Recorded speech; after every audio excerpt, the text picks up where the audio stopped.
woman. Rich skin tone, my woman. True African proud woman. Rise up, African woman. Now you know my terrible secret.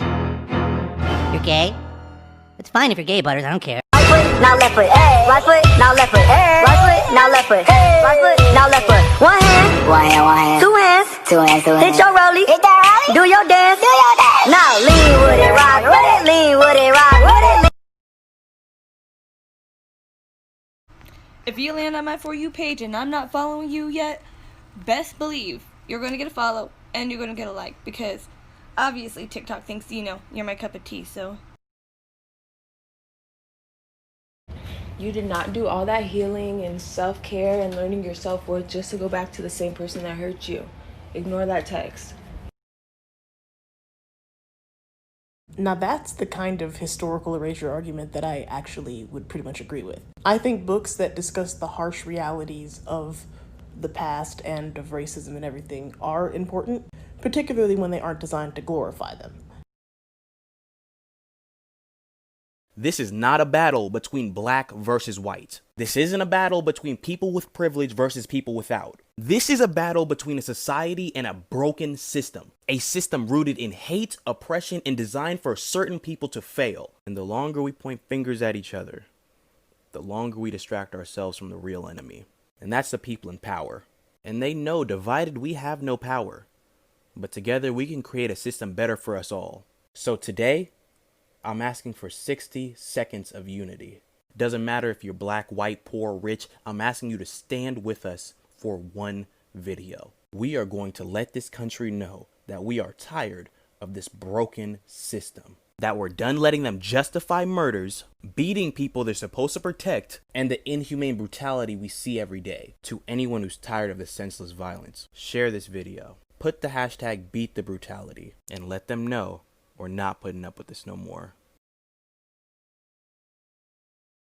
So a lot of times I see you guys commenting, like, oh, you're so pretty, what do you mix with?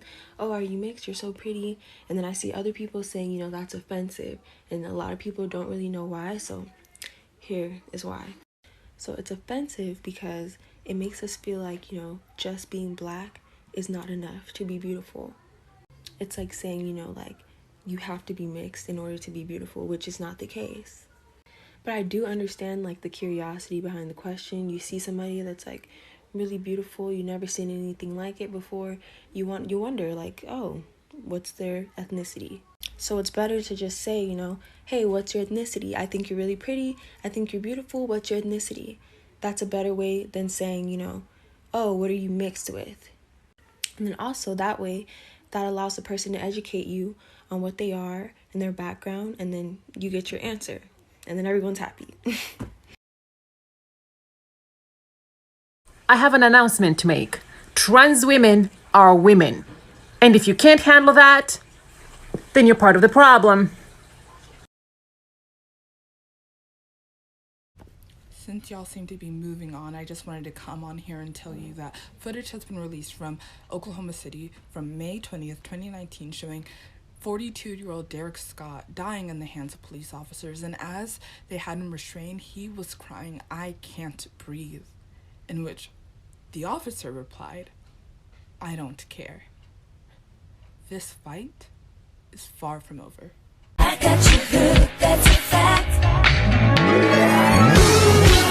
Ooh, it's so bright, it's so bright, let's get up.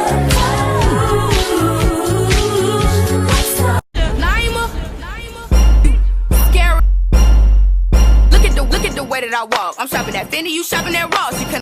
Oh, I don't like that they banned it. That doesn't sit right with my spirit. A lot of people have asked about To Kill a Mockingbird, though, and yes, that book by definition is white savior, but let me elaborate on that a little bit. So Atticus Finch is a white savior, but Scout falls into the trope of white girl growing up with civil rights issues as a backdrop. So like Hairspray, Secret Life of Bees, stuff like that. And the benefit of those stories is that for younger kids, seeing somebody who looks like them learn about these things can aid their education in that. But the big problem with movies like The Help and Green Book is that they make racism seem like a personal failing and not a larger systemic institution that people participate in and internalize. Does not matter how many times black people and white people get in a car together and talk about their shit, that's not going to dismantle systemic racism. But To Kill a Mockingbird deals with both, and so it's not perfect, but it is a good tool, especially if it's one of the first books about race you read. It just shouldn't be where you stop. You know, dude, I can't wait for the day that you stop caring about what people think. That's when you're really gonna shine, because you're so talented. You just care too much about what irrelevant people think of you.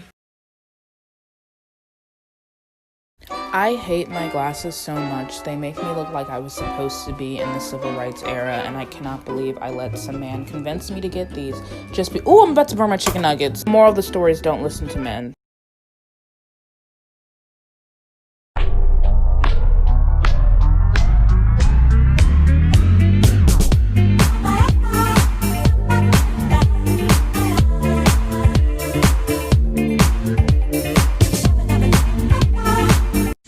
Stop checking his page. He's ugly. You can do better than him. Let him move on and you move on too. Dang. Go to sleep. Don't even post that sub either.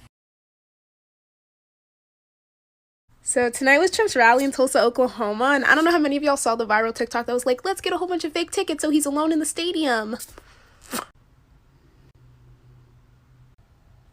But it did work. And they calculate for the number of people that will get fake tickets. It happens at every rally. But they gravely miscalculated. And that is because of TikTok and social media. We did that.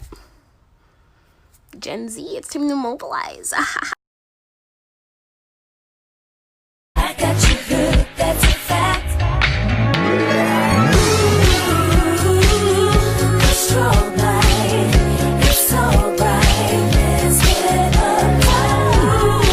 Ooh, let's stop tempting you, that's a fact.